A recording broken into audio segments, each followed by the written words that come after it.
ये तो हमने शुरू से कहा कि जनता भूख प्यास से त्रस्त है, युवा छात्र बेरोजगारी से ग्रस्त है और नेताजी सुरा सुंदरी में मस्त है। तो उसी चरित्र को चरितार्थ कर रहे हैं, जो कि कहीं ना कहीं शर्मनाक है।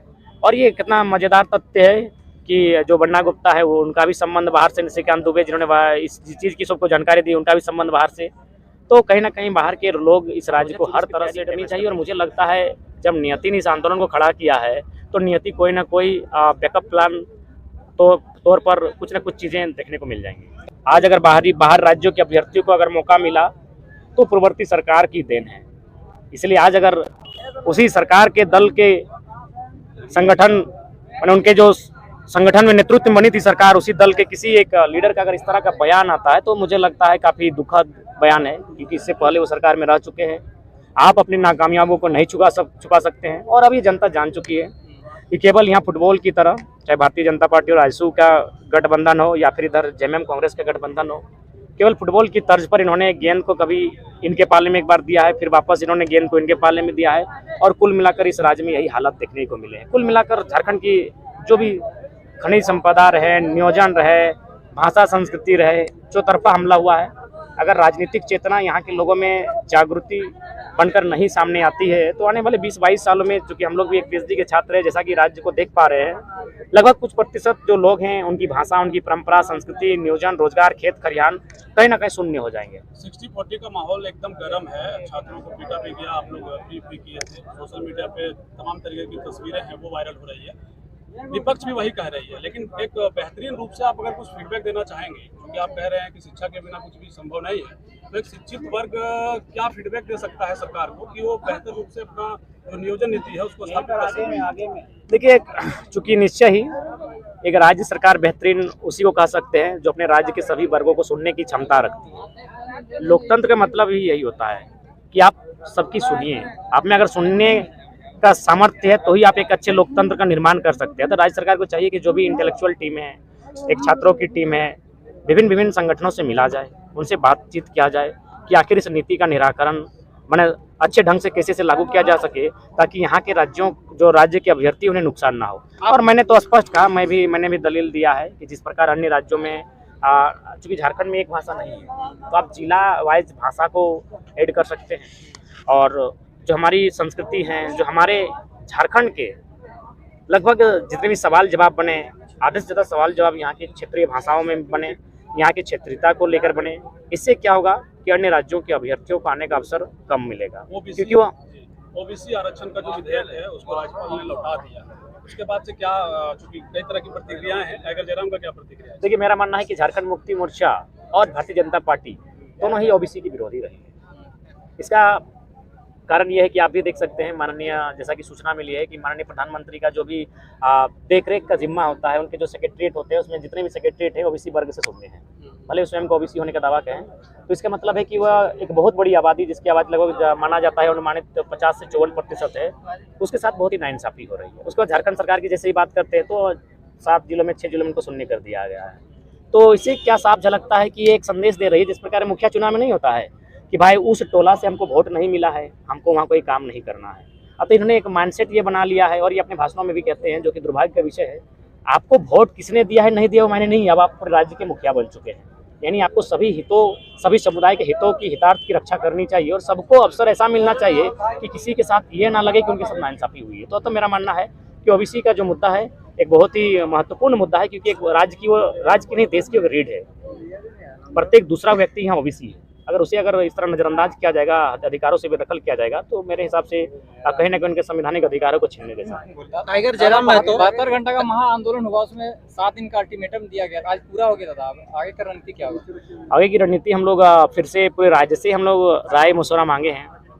हम लोगों ने जगह जगह टेलीफोनिक बात हो या फिर आह्वान के माध्यम से पूरे राज्य से हम लोग एक संदेश दिए हैं कि अब आगे हम लोग को क्या करना चाहिए, ताकि फिर ये राज्यवासी ये ना आरोप लगाए कि आप लोग छात्र लोग को जो मन में आता है आप लोग करते हैं। हम लोग पूरे राज्य से एक फीडबैक लेते हैं। अभी जो आंदोलन हम लोग का हुआ, हम लोग अब फीडबैक ले रहे हैं कि अब हम लोग की आगे की रणनीति क्या होगी। तो उस रणनीति के तहत जैसे ही हम लोग की चिंतन बैठक होगी, उसमें जो भी चर्चाएं होगी मीडिया बंधुओं के माध्यम से उसको जग जाहिर कर दिया जाएगा। टाइगर जयराम महतो प्रत्येक सभा में जाते हैं और कहते हैं 2024 की तैयारी करें। लेकिन आपका कोई पार्टी नहीं अभी तक गठित हुआ है ना कोई, आपको हमको ऐसा लगता है कि जेएमएम से या कोई भी पार्टी से आप आ सकते हैं, क्या कुछ कहना चाहिए? देखिए बिल्कुल ये तो सच्चाई है कि अगर हम एक सांसद और एक विधायक बनना चाहे व्यक्तिगत, तो मुझे लगता है कि बहुत सारी पार्टियों को ऑफर आ सकता है, लेकिन हम लोग राज्य की व्यवस्था में परिवर्तन देखना चाहते हैं। और तो अगर हम लोग थोड़ा सा भी अगर अपना स्वार्थ देखें, तो हमको लगता है कि जनता का जो उम्मीद है आने वाले दिनों में किसी पर टिकेगा नहीं। अतः हम लोग पॉलिटिकल महत्वाकांक्षा कुछ नहीं है, हम लोग की जो भी महत्वाकांक्षा है वो राज्य के हित के लिए है। निश्चय ही पॉलिटिकल पार्टी बनने में टाइम लगता है, लेकिन एक निर्दलीय होता है और उबाल जो आता है, आक्रोश जो आता है, यदि मान के चलिए कुछ विधायक हमारे चुन के आ जाते हैं, तो जैसे वोट परसेंटेज बनता है, विधायक बनते हैं, तो ऑलरेडी उस पार्टी को मान्यता भी मिल जाता है। हालांकि पार्टी बनने को लेकर हम लोग को इतनी जानकारी नहीं, लेकिन हम लोग उस पर अभी सोचे भी नहीं थे। लेकिन ये तो है कि नौजवानों को बदलाव के लिए तैयार हो, वो निर्दलीय ही क्यों ना हो, क्योंकि हमारा मानना ये है कि आज अगर हम नई पीढ़ी को अगर मौका नहीं देते हैं, तो ऐसे ही राज्य का नुकसान होता रहेगा।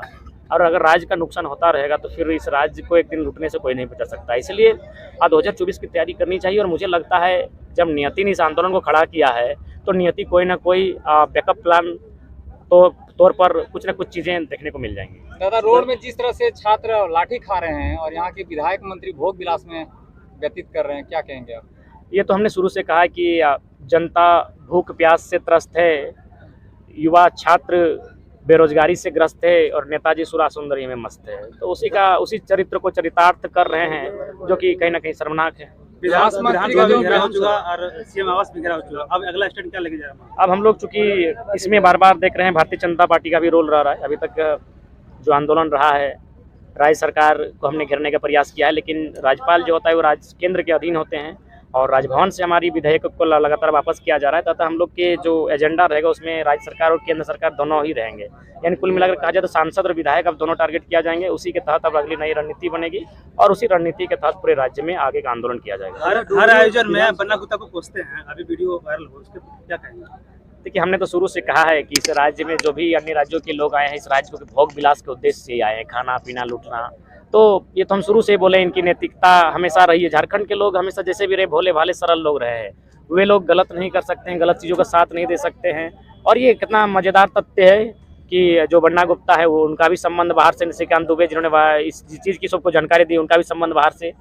तो कहीं ना कहीं बाहर के लोग इस राज्य को हर तरह से डैमेज करने के लिए ही आए। सर 1932 जो है, आपको क्या लगता है जब तक सेंट्रल में बीजेपी सरकार रहेगी, क्या झारखंड में 1932 लागू होने का चांस है? देखिए, मेरा मानना है कि यहाँ पर लोगों की यूनिटी ही सब कुछ तय कर सकती है।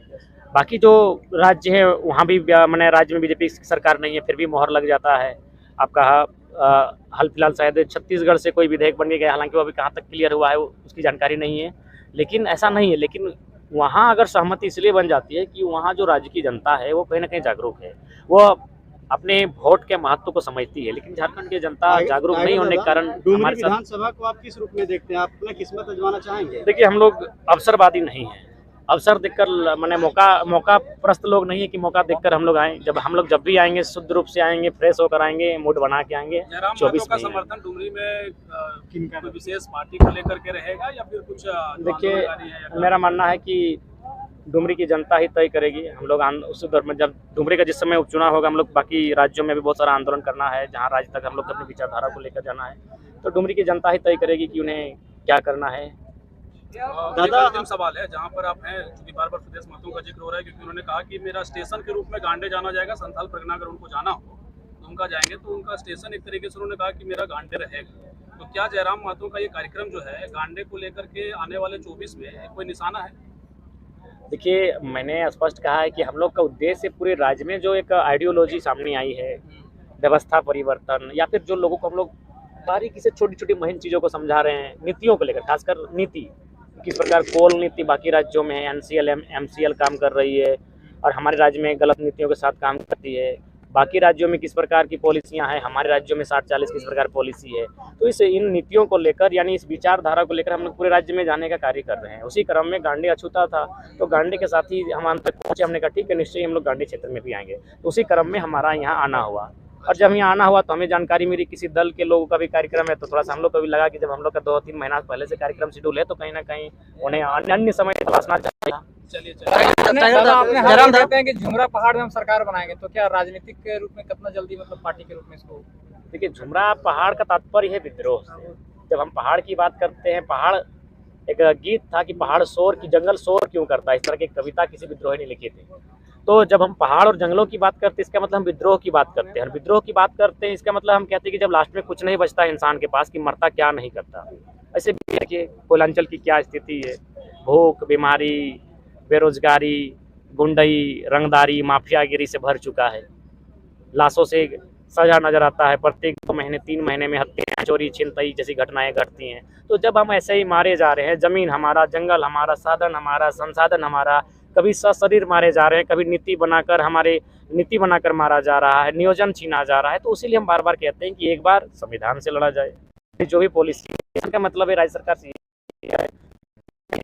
नियोजन नीति क्या है, संवैधानिक नियोजन नीति झारखंड राज्य में बने। दूसरी मतदान से, क्योंकि लोकतांत्रिक देश है, 24 से मतदान का प्रयोग करके एक अच्छे युवाओं को आगे भेजे, और नहीं तो जब कुछ नहीं बचता है तो विद्रोह किया जाए। कम से कम विद्रोह से आने वाली पीढ़ी कुछ तो बचेगी। नहीं तो दिन झारखंड जैसा परिस्थिति आप देख रहे हैं, 80 को कोल ब्लॉक आवंटन हुआ है, 80 को से 101 आसपास, तो मुझे लगता है सिर्फ खंडहर बन के रह जाएगा। आप कभी भी चले जाए गोंदलपुरा, कर्णपुरा, बड़का गांव के क्षेत्रों में, वहाँ हाल फिलहाल हम गए थे, वहाँ सुने कि कोई पुलिस के लोग आकर एक आदमी को बोल रहे हैं कि घर मत बनाओ, यहाँ माइंस खुला है, और माइंस जब चौड़ीकरण इसका होगा, विस्तारीकरण, तो आपका जमीन लिया जाएगा। अरे बेटा जमीन मेरा है और हम घर नहीं बनाएंगे। यानी सोचिए कि कितना गलत तरीके से यहाँ कोई भी पॉलिसी को एस्टेब्लिश किया जा रहा है। तो इसीलिए जब मर तो ऐसे रहे हम लोग, जमीन जगह खेत खलिहान छीनिए रहा है, तो एक जोरदार विद्रोह हो, कम से कम 1% लोग भी अगर विद्रोह में शामिल और शहादत भी पा जाते हैं तो कम से कम आने वाले 1000 सालों तक झारखंड सुरक्षित सर एक है। लास्ट क्वेश्चन है, आपको क्या लगता है झारखंड में जो भी नियोजन नीति हो गया, 1932 हो गया, नेशनल मीडिया सर कवर नहीं कर रही है, जो बिल्कुल। भी है सारा का सारा लोकल है सर। हम देखिए हाँ, ये इसीलिए हम धन्यवाद देंगे हमारे जितने भी लोकल्स मीडिया हैं, social media, print media, digital media. National media इसलिए नहीं कि नेशनल जो लोग हैं उन्होंने हमेशा झारखंड के साथ भेदभाव किया है, चाहे दिल्ली में बैठी सरकार हो या दिल्ली में बैठी मीडिया हो, उन्होंने हमेशा यहाँ के भेदभाव किया है। अभी देखिए आप, इतना दिन से आंदोलन और आज तक कभी न्यूज़, ब्रेकिंग न्यूज़ नहीं बना। एक छोटा सा जमशेदपुर में कोई धार्मिक इशू हुआ, वो नेशनल न्यूज़ बन चुका है।